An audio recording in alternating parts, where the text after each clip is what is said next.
And so ultimately, what we want ECO to stand for is the most simplistic sort of stable send or stablecoin user experience on chain, which may be the most simplistic on chain experience, period, because I think people are going to default to stablecoins more and more going forward rather than native assets. And we've kind of adopted this native tagline, one click full send, which is just very descriptive of what we think the user journey should be.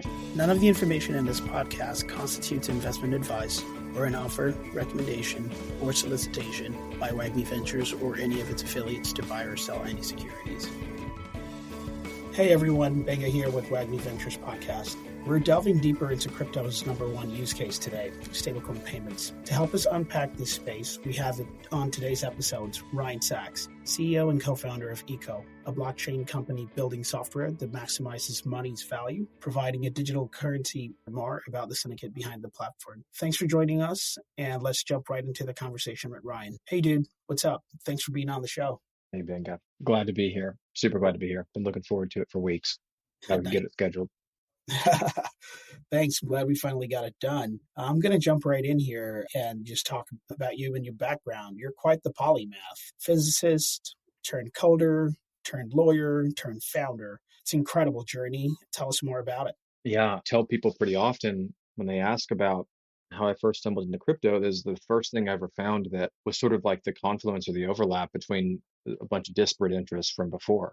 And so my undergrad was in hard science. It was in physics. I actually started a physics grad degree and left it. I wasn't ready to kind of bet my professional life on that dissertation. But I got the physics and math in my background, and I was a sort of econ nerd on the side, even as an undergrad, in sort of some of my view of the world and things that I read. Never considered law school, but did some work in international development after undergrad, ran into some policy interests that ultimately led me there. And then I discovered crypto.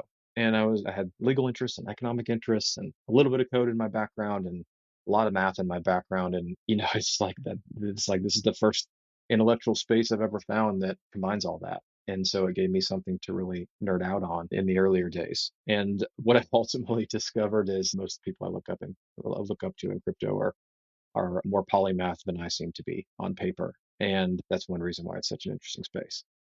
So that's really where I started. That was the intellectual hook for me, but eventually the values got me too, just because I had sort of exposure in my background to being parts of the world where currencies don't work well. I had a lot of exposure in my background before that, difficulty finding banking services and just friction with the traditional banking experience.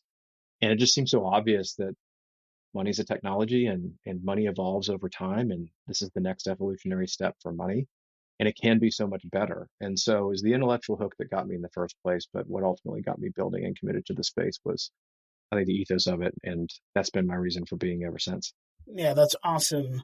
I know when we talked last week, you shared with me some great historical context on your evolution in the space, and by extension, the evolution of payments. I think it'd be very valuable for our audience to talk about that initial vision for Ego and how it's evolved since you started. What are the core problems you're solving today? They're actually not far removed from what they were in the early days. Get people on chain in the simplest way possible and make sure their money is seamlessly interoperable. That's it. Now, the initial vision for Eco is, I think, much broader. And I think it's still a valid vision for the world, but it was overly optimistic in its timeline when we started. And that was to build an on-chain native currency, kind of native to an on-chain native payment solution.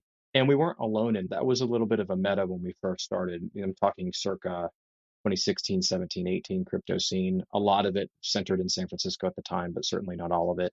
But you had early projects like Haven, even Terra, which I think seemingly copied Haven to some extent, and Fragments, Ampleforth, et cetera. You had kind of this early hive of projects that thought, well, we all believe in Bitcoin, but Bitcoin's not behaving like money. And the payments use case is clearly valuable. It's probably inevitable. So can we build a sort of like on-chain native currency? And people had different strategies for doing that. And that's actually where we started. But ultimately, it was to a similar end, to make people's money work better, right? And if they need a different type of currency to use the blockchain, try to build that currency. And I think that was a little bit ahead of its time. I think a lot of those projects were, and that's why they've since pivoted into other things or sort of evolved to kind of get right with wherever we are on the maturity curve of the entire space. That was the case for us as well. So we built the currency protocol. It wasn't really like The world wasn't ready for it. We're still waiting on people to use stablecoins, much less an alternative online currency. And we realized that eventually.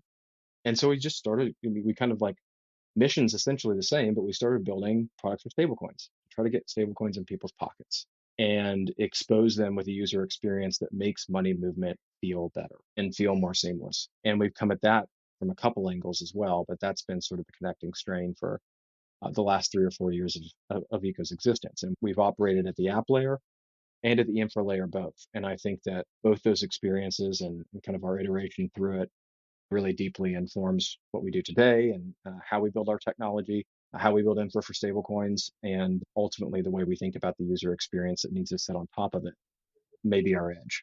Yeah, I mean, I love the fact that you talked about that because I think that edge part of it is what makes you guys stand out. And would really want to peel back, double click, and learn more about the tech stack and how you are delivering a seamless user experience. Sure. So our kind of like the user experience is actually our North Star. I think one thing that we've taken away from our experience building over the last few years, and one thing that might be kind of unique to our perspective, not only us, but I think it's valuable to have this perspective, is like it is impossible for me as the a co-founder of this thing is to see this thing to separate the way we think about money infra, on-chain infra, and liquidity from user experience, right? And so we're constantly thinking about however we're trying to optimize the way money moves on chain, however we're trying to optimize for liquidity within that network needs to translate to a user experience that's just like fundamentally better than what crypto has offered to date. And then we also like to come at it from the user experience angle. What would be the most simplistic user journey to like get on chain and to use an on-chain app? And how does that inform the infra layer and how it needs to be consumed? We're constantly, you have to hold both those things in your head at the same time. At least we do. And so ultimately, what we want Eco to stand for is the most simplistic sort of stable send or stablecoin user experience on chain, which may be the most simplistic on chain experience, period, because I think people are going to default to stablecoins more and more going forward rather than native assets.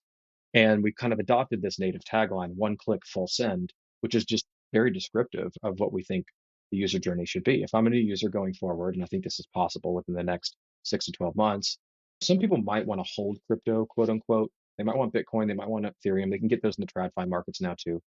Maybe they want to hold crypto in the form of a meme or an NFT. But I think that like the semantics of that are going to actually change. And like most people just want to use an app, right? Like if they're getting an NFT, they're not thinking about quote unquote holding crypto. They're thinking about getting an NFT and navigating to an interface that allows them to do that. They just want to do a thing.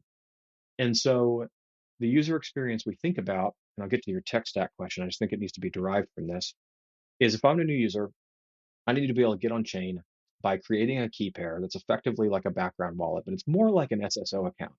Like this is how I sign my transactions. And that needs to be able to talk to any connected chain where I might want to do something, or I might also, or where I might have a balance.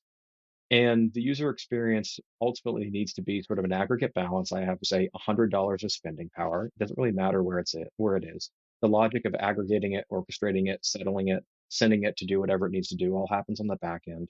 All I know is that I want to use an app. It demands 40. I have 100 available. I sign a transaction. It hits that app with 40 and it does the thing that I want to do. And that should probably just be a stable send because most people are more intuitively familiar with sitting on a stablecoin balance, a dollarized balance for the most part. And most people are not going to want to like intuit a native currency gas fee paradigm like we have up until this point in time. And so that's ultimately the user experience that we want to stand for. And you can actually construct that now. And we're at a point in sort of the maturity of crypto where it's possible for somebody to hop on chain so easily and so quickly and to be rather agnostic to what mix of stables they may end up holding and where they may sit. You can just hook those into what they need to do. And so today with Eco, there's a few things necessary to build that. But the first two products we have are routes and accounts, basically. And routes is the first one out. It's already out right now, sort of in alpha, released to be released in beta over the course of the next couple of weeks. And that's pretty simple. Routes allow a new on-chain app or app chain in this roll-up paradigm that we find ourselves in to really easily, with a super intuitive user experience, integrate liquidity routes. It's quick for them to stand up. and it's customizable in terms of what assets they want to accept, what asset they want to settle in, what routes they want to support between various source chains, how they want to manage the liquidity upon settlement, and how they ultimately want to validate it all on chain. These are sort of customizable parameters to Eco's routes, which are just kind of really a way to send stables from one point to another with a lot of customizability for the app developer to enable a user experience. So that's kind of the first product. Then you have accounts. And accounts are okay, once you get apps integrating eco routes, we would love to see some sort of abstracted wallet experience that looks more like a single sign-on type of experience between these eco-connected apps that just really communicates to an end user, this is your available balance. Don't worry about where it is and what unless you want to manually manage that. Don't worry about what the mix of it is and where it is. Just know that it's available, and Eco will route it with some logic to where it needs to go and what it needs to do. You can just have a consistent one-click experience across any connected app and chain. And that's kind of the next thing out. And then I think if you read some of the things that we've sort of alpha leaked this year, if you look at some of our documentation and the things we built in the past, the sort of like next thing beyond that will just be to build an understanding of how's liquidity flowing through the system and how can you optimize that better? How can you potentially aggregate it better? Where are users incurring slippage either in wait time or in cost that they should not be with a more optimal solution? How can you hold that liquidity in the network and model it accordingly? And I think that sort of points more to 2025 for us. And so that's how we think about this system most simply. I can, double click on any of those things if you want me to talk about kind of more about how they work. Well, I want to talk about how you've used eco, or rather incorporated the crypto elements in eco, the evolution through that. I love how you talked about the user experience being North Star, because I think that really drives a lot of how you are building going forward. But how did you get to present state, and what were the learnings and the failures along the way? Oh man, it's like a whole podcast unto itself. We've been around a while, a lot longer than people realize. Going on 7 years now since the earliest days of Eco, going from like conversation to project to company. And I already alluded to one really big learning. We kind of spent our first year and a half building a checkout demo before the on-chain infra was really ready for it. And we were really currency focused. That demo was meant to serve a currency end vision to distribute kind of on-chain native currency that we still think some variant of is inevitable. It's probably just more inevitable like 25 years from now instead of 5 years.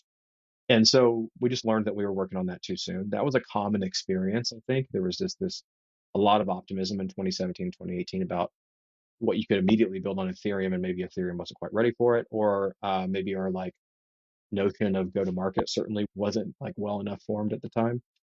And we were initially focused on this checkout product because we knew the merchant incentive to adopt crypto was very clear. But we thought in 2017, 2018, the wallets are going to bring the consumers. So let's go build a merchant facing product. They actually know why they want to accept crypto theoretically. They're just waiting on consumers to show up. And the wallets are going to go get the consumers. And after we spent about a year and a half, maybe some between like a year and a half and 2 years, working kind of underneath that assumption, we've just looked at the wallet market and realized they're not bringing the consumers. And the back end, like merchant settlement infra, is not really like performant and ready yet anyway. And so the first like big pivot in the company's history happened in late 2019. We just said we're going to go to the consumer layer. We're going to go build an app. We're going to call it the Eco app. It's going to do something really simple. It's going to get people to hold stablecoins, USDC only. Simplest possible thing you can do. This is just a different digital dollar, right? Hold USDC maybe instead of some dollars in your bank, and you're going to be able to realize certain benefits from doing that. This was still a zero rate environment. USDC could offer some safe native yield that was a competitive advantage. And then we also went out and we had some payment partners through the app that gave really good cash back. And the more you used it, the more you earned because you're kicking more cash back to always earning singular balance, kind of everything in one place. And we just pivoted straight into that. Said Eco's a consumer app. It was compliant custodial consumer app based in the United States, only available to users in the United States. And it did really well for a couple of years. It really spiked in the beginning. We had a great launch, and we had some really good growth in those early days. And we had a pretty powerful package, did something that most consumer apps don't do. We gated entry in the early days and we talked to the first 1,000+ users live in an onboarding session to learn about their money experience. And that was an incredible advantage for us in building a consumer product because everybody is a little bit insecure about their money somewhere. It doesn't matter how much you grew up with or how little you grew up with. Somewhere is like everyone's a little bit insecure about their money. And there's a little bit of paranoia for a lot of people about moving it and what you're doing with it. And you can only really find kind of the ways to improve that and make people feel less insecure by talking to them. And that really gave us a great platform to build a good consumer product. I think that what became difficult with that app, we wound this app down a year ago, almost exactly a year ago. What became really difficult was the banking environment we needed to support it. So I think we made some roadmap missteps, classic sort of misprioritization of certain features, nothing catastrophic, but I think that flagged our growth a little bit.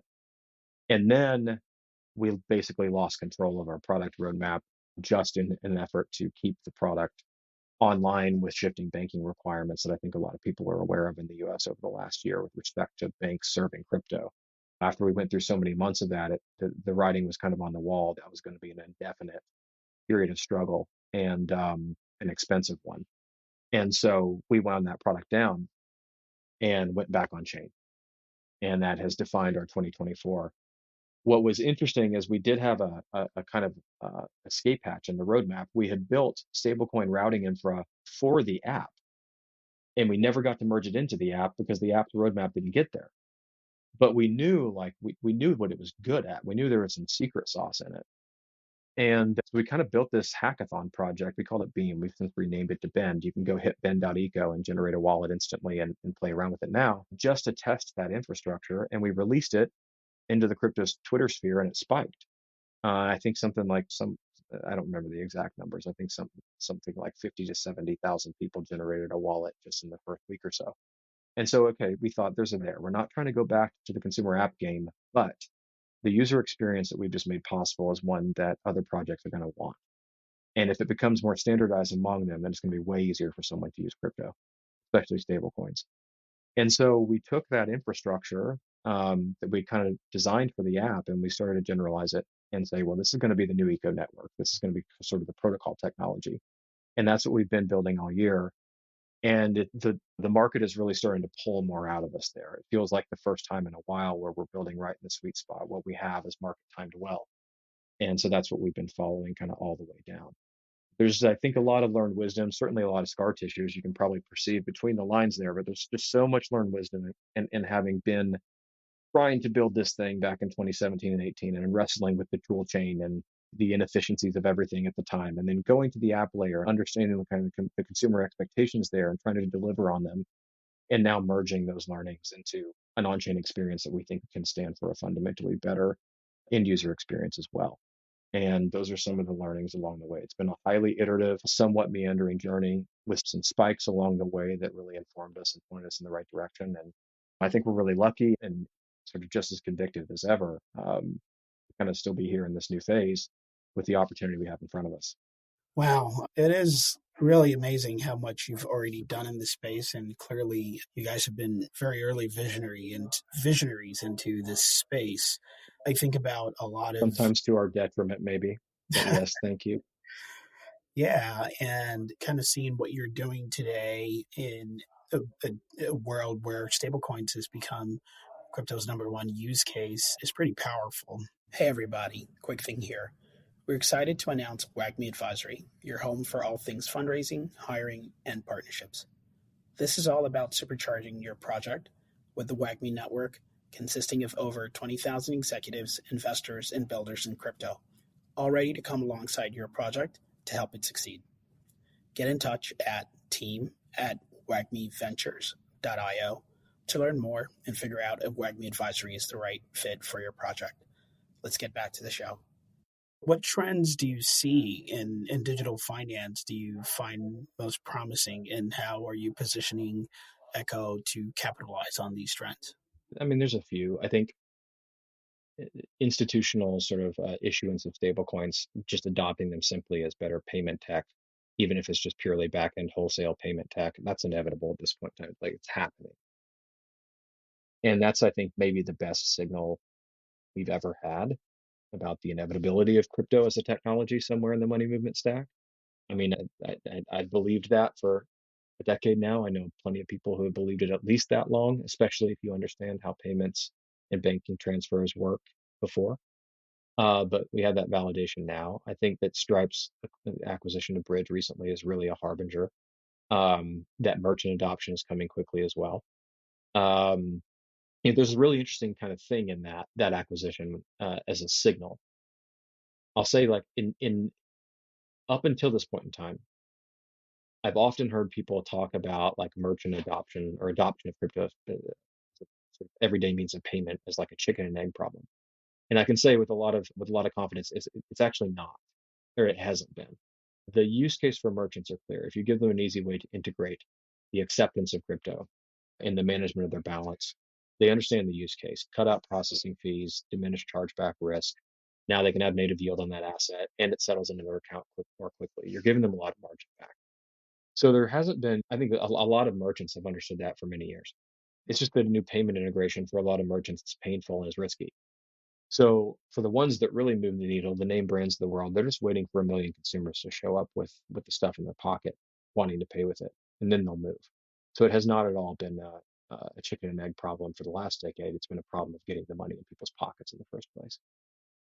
The Stripe acquisition right now is a bridge, is maybe a harbinger that's chipping away a little bit. It's a signal that they expect consumers to show up with the stuff in their pockets now.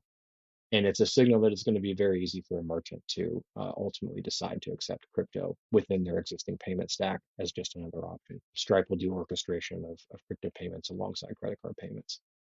And that's another sort of like really powerful harbinger. And I think that one's been interesting for us because before that acquisition, I mean, for 3 or 4 months now, I've kind of been using Bridge as an interesting analogy and explaining Eco's technology to some people. You have to kind of know how Bridge works, but if you do, it's pretty easy to understand how Eco is supposed to be designed. I'm like, look, Bridge does stablecoin orchestration kind of and on and off ramping. We don't care about on and off ramping, but we also do stablecoin orchestration. We just do it on chain. Bridge does it in compliance, like a custodial compliance framed paradigm. They have like a lot of kind of back end or back office operational infra to make that possible and to serve their business customers, and that's all great. It's obviously an incredibly valuable business. It's good for crypto, but we do stablecoin orchestration and aggregation just on chain between protocols, and so that's one interesting way that we're positioned to capitalize on the trends. To your question more directly, it's sort of there's some prevailing trends happening in the TradFi world, so to speak, or even in the sort of world of traditional payments adopting crypto that I think can signal or serve as an analogy for what we're trying to enable in a purely on-chain environment as well. And hopefully we can ride the wave. I think we've believed in stablecoins for a long time. We've had a lot of opinionation about the way the user experience needs to be constructed for stablecoins. And I think that's being proven out in real time, literally week by week in this season. Yeah, I like the word harbinger there. I'm going to just leverage that as I think about this being your second run as Eco's CEO. It feels like a good harbinger of things to come in how this space grows and how you're positioning Eco through it.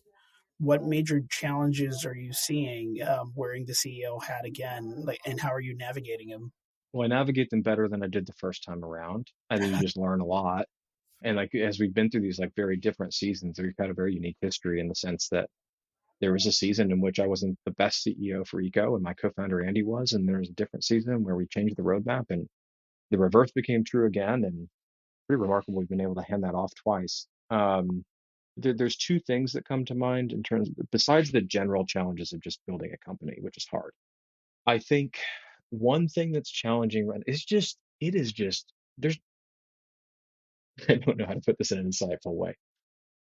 It's hard to build a company, and it is really effing hard to like layer all the crypto like all the crypto stuff on top of it because you're building your tech, you have your community, which is essential. It's kind of your beating heart.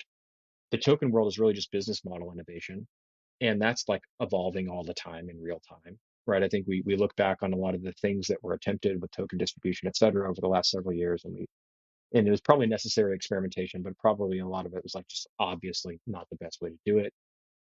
And so I think that just like one major challenge in building this thing anew is there's kind of a new go to market.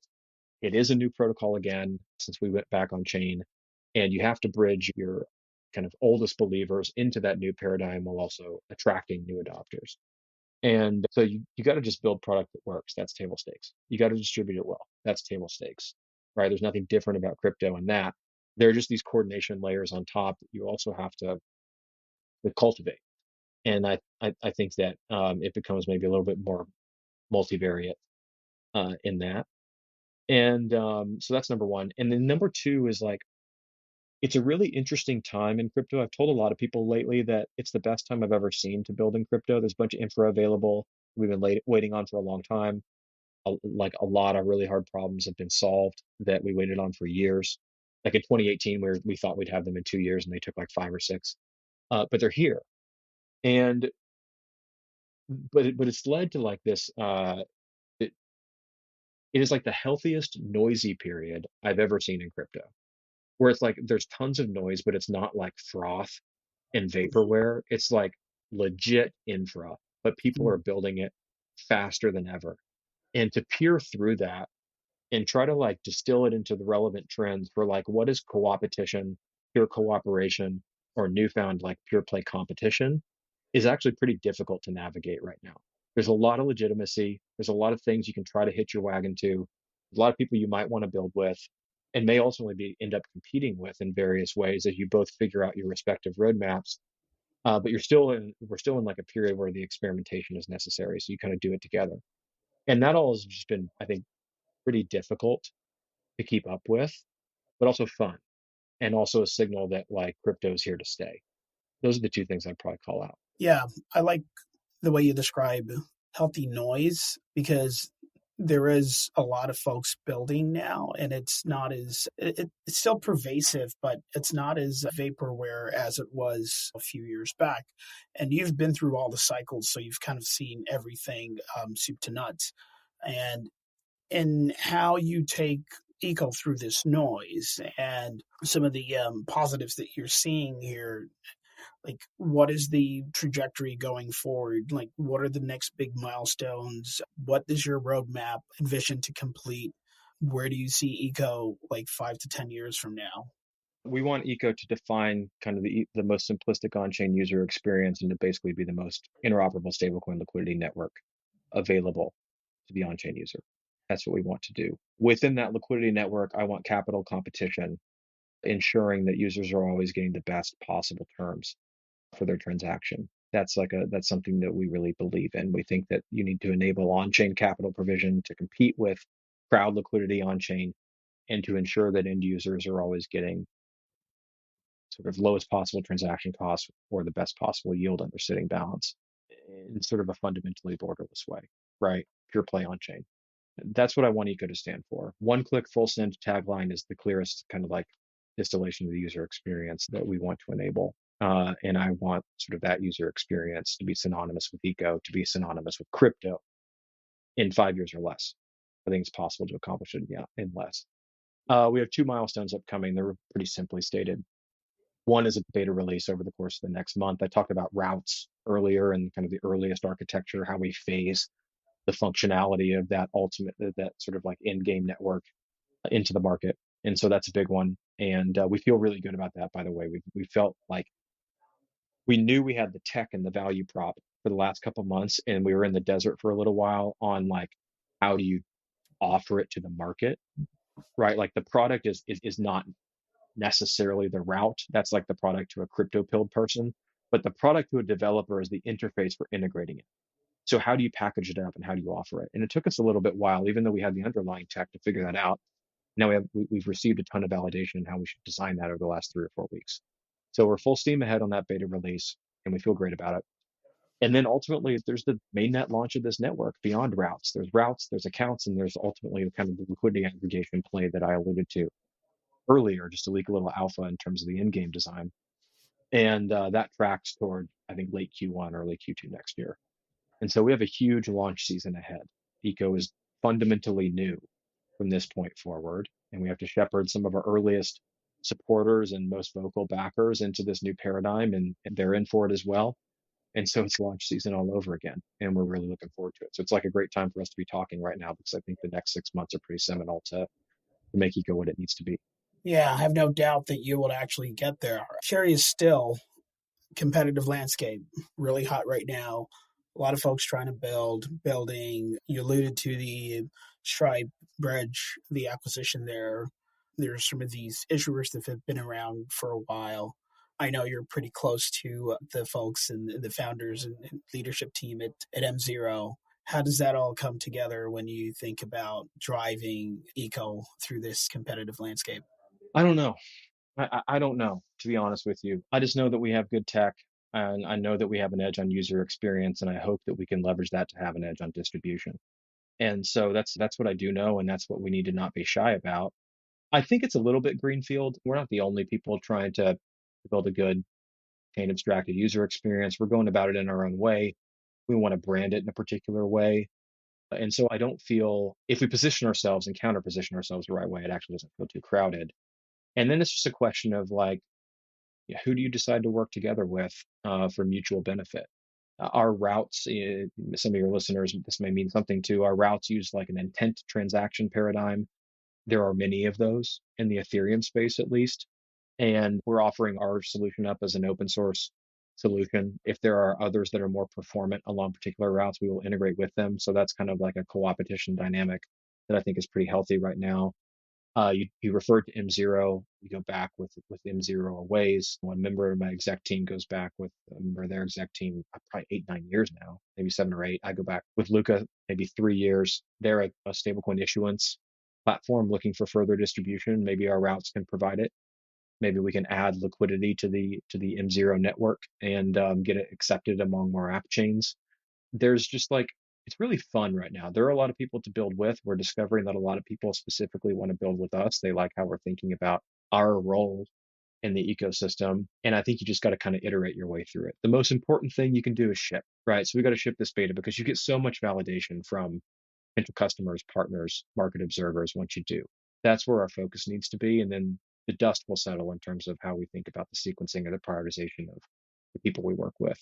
You just got to ship. You got to ship probably at like 75, 80%, let the market bring you home on the final 20 and ensure you're moving quickly enough to iterate through it. I love your how you were thinking through that and like your initial answer like about hey, may not have all the answers today, but we do have a strong strategy that we're going to use to execute and to get at it. I think it just kind of just demonstrates the modesty and the fact that you are just channeling as best as possible and navigating through a space that is just full with strong players, but definitely a lot of noise as well. But yeah, thanks for your transparency there. I'm gonna move away from everything payments and stable coins and eco and sort of just get your view of what else you find exciting in crypto today. In crypto writ large, you said? Yeah, in crypto today, crypto at large that is not stable coins or payments. So many things. It is, if you've been here long enough, you've been waiting on Ethereum to scale, you've been waiting on roll-ups, you've cared about the evolution of on-chain governance and communities. You've wanted to see clear signals of real-world adoption. And we have all those things. And now we got to make sense of them all. Was that you create problems. Every next Cambrian explosion of like crypto solutions and then demands some level of standardization. But that was always going to happen.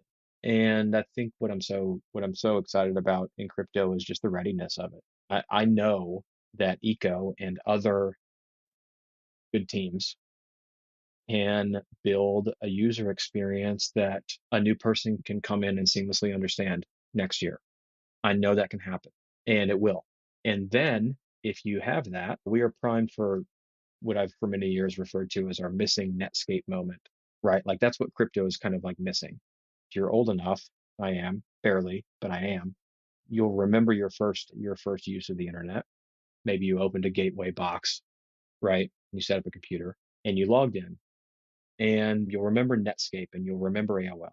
And with Netscape, I'm also old enough to remember playing the old sort of Apple Disc games and an old DOS computer.